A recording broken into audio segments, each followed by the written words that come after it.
welcome back to the channel, guys. Today I'm super excited because I'm unboxing this. It's the Stam Audio 765A. So it is the most faithful reproduction of the UREI 1176 compressor, and this is a revision A version, and it's for the 500 series, guys. So it's going to fit nicely into my rack. It's going to be a compressor that I use on almost everything I record, especially vocals, drums. So let's get this thing open and see what's inside. All right, guys, I'm ready to get in here. And if this is like any other package that I've received from Stam Audio, it's gonna have loads of bubble wrap and be very well protected. So that is one thing that is very appreciated. Normally I save bubble wrap to reuse it, but I've been doing that for so long now that I've got way too much of it. So we're just gonna try and rip into this as fast as we can. Yeah, look at all of this bubble wrap, guys. And I haven't even made it to the box yet, which I'm sure has even more cushioning in it. Rid of that. So there you are, there's the box. I'm gonna cut open this tape with my X-Acto knife. Not sure if this is the bottom or the top, but we'll find out here in a second. Okay, as I said, guys, even more packaging on the inside. Nice foam box.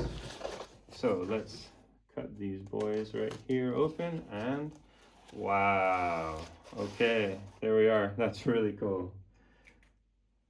Here it is, guys.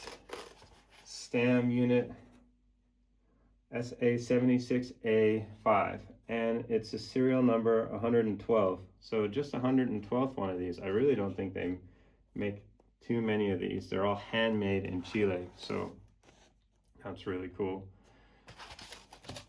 Oh, there you are, guys. Look at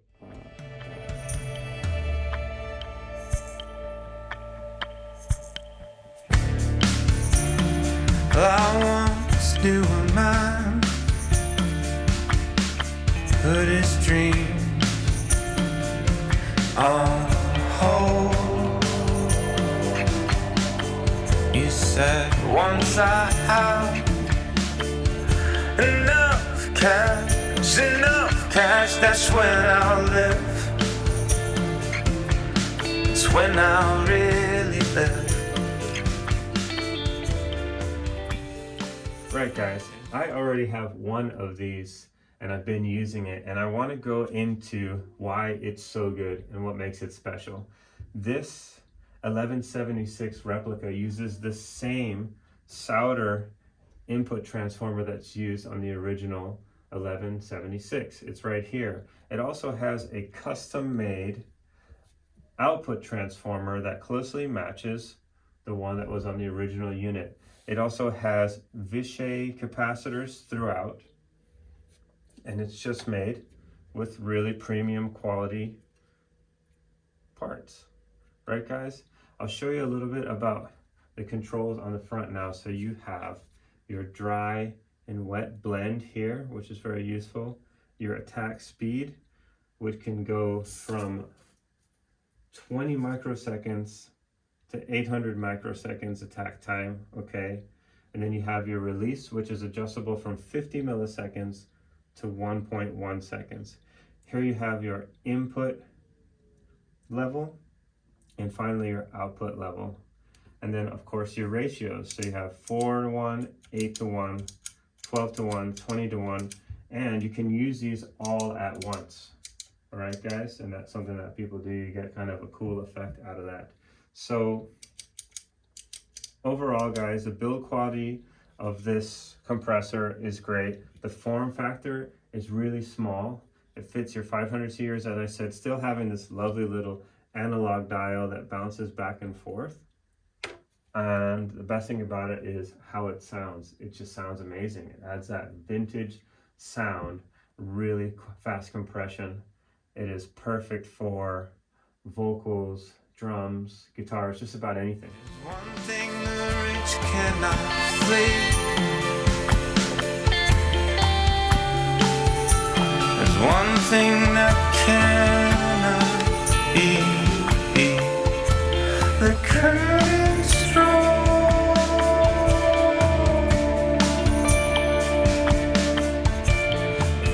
Alright guys, so I got 2 of these compressors in my 500 series rack, and I want to show you guys what this compressor is capable of. So I'm just going to show you an example here. It's a bit exaggerated, but just so you can hear what kind of things this compressor can do. I've got some drums now that I'm going to show you, and first I'll show you how they sound clean.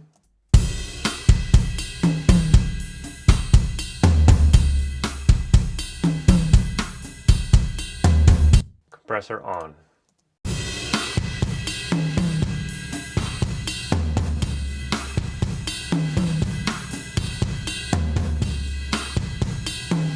As you can hear, it's just a lot more intense. You have a lot more of those lower parts of the drum track that are being lifted, and then you have obviously it being squeezed by the compression. Now the speed that I've chosen here is allowing the transients to come through, but then it's squeezing after that. So basically your drums will still be really punchy, but they will be more full. So I'm just going to show you how that sounds like in a mix. So here is how the drums without any compression sound like in my mix. How to keep from forgetting what you love.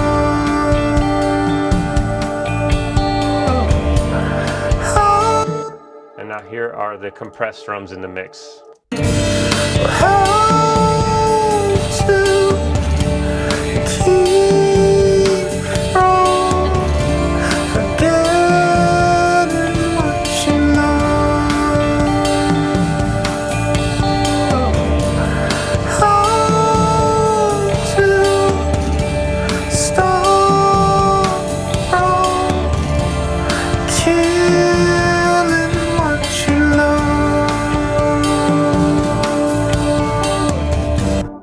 So as you guys can hear, the drums are a lot fuller. They're taking up more of the mix, and that's because I'm really cranking the input on this 1176 compressor, and that is just pushing everything up, but then squeezing the top as well. So anyways guys, thanks for watching the video. If you got anything out of it, please subscribe and leave a comment. Do you guys think that these compressors are worth it?